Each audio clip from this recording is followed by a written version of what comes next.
Set for a limited release in the U.S. next Friday. Now, left-wing actors like Robert Redford, Susan Sarandon, and others star in the movie called The Company You Keep.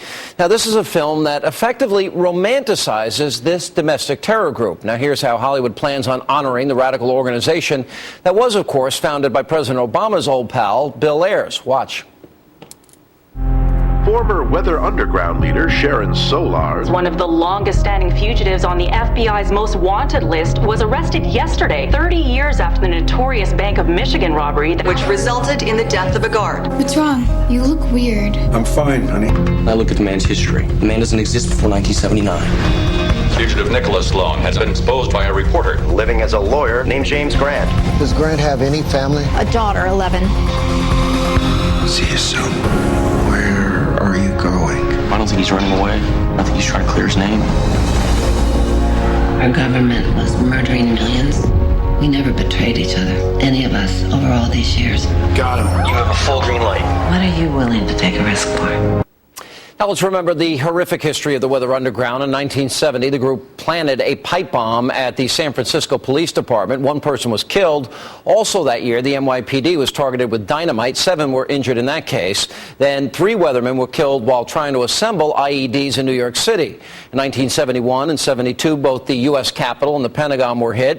In 1981, 2 police officers and 1 Brinks guard were killed during an armed robbery orchestrated by underground members.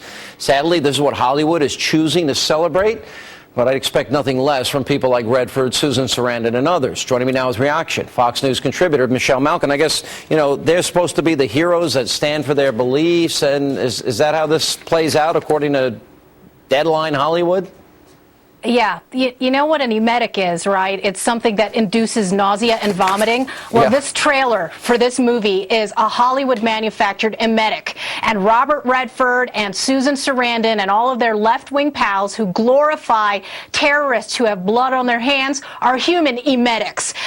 This is blood-boiling for so many reasons, and particularly because the plot of this movie, which involves a bank robbery and has rose-colored glasses about these sympathetic Weather Underground type members, I think defiles the memory of all of the innocent victims, and particularly the 3 who died in the real-life bank robbery in the last incident that you mentioned in 1981. There were 2 police officers and a security guard, Peter Page, Waverly Brown, and Edward O'Grady. And those names, of course, mean nothing. They're mud to the likes of these Hollywood directors and actors who, of course, will then get accolades and probably win Oscar awards for their performances. But I think what needs to happen is that the victims of all domestic terrorism, and particularly Weather Underground and Black Liberation Army, which were involved in that particularly bank robbery, need to show up at all of these events on the red carpet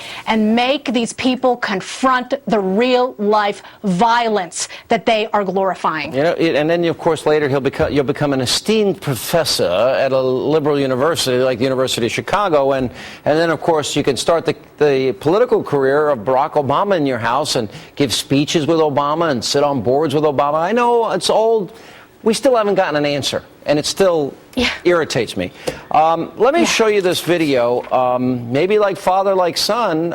We've got actor Sean Penn, who is known for going after paparazzi and photographers.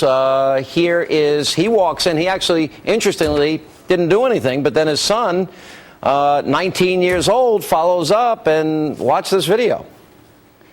John, how's it going, man? How's the earthquake going? Hey. Toniano. Sorry about that.